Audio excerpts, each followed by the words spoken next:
Well, I have to believe my medical department.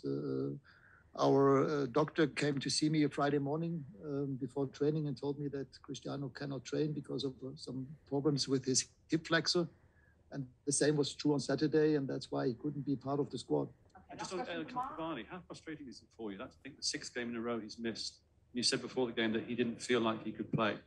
How frustrating is it when you have a player like that who could have made a difference today, who basically decided... What does it help if I tell you it's frustrating? It's just a fact. If players tell the doctor and the medical department that they're injured and cannot play, I have to accept it as a manager. I cannot force a player to play if he thinks he's not available because he has an injury. The fans are getting frustrated, particularly with Cavani, because it doesn't seem that he decides when he plays effectively. And I think that's what frustrates fans. Look, Eddie trained in the last 3 days.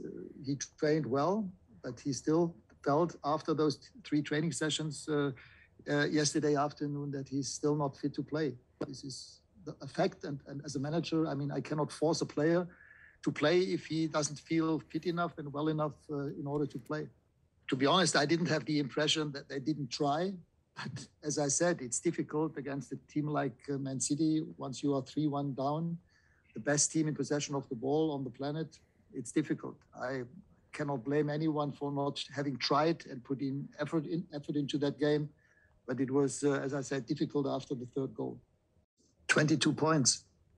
And the second half showed that if they are in their momentum and if they are 3-1 up, that it's almost impossible to keep them away from your own goal, at least for our team. Squad of players that, I mean, how many players do you feel that you need? Not need, but how long will it take to get back to I'm still the manager of this team for another 10 games in the Premier League and for hopefully a few more games in the Champions League. And it doesn't make sense now to start some speculations about how many players would we need, on which positions would we need them. This is not my issue. It's right now it's about preparing the team for the Tottenham game.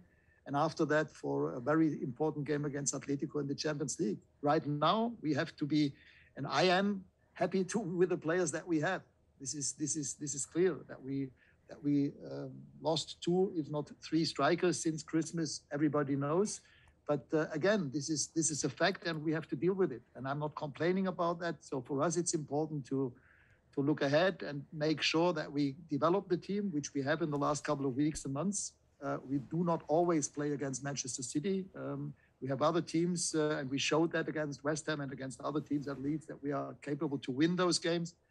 And this is my major job in the next 2.5 months. Well, as you said, I think we played a good first half, but we were still 2-1 down. So it was clear that in the second half, we still had to try and score 1 or 2 goals in order to have a chance to at the end, win the game. We didn't.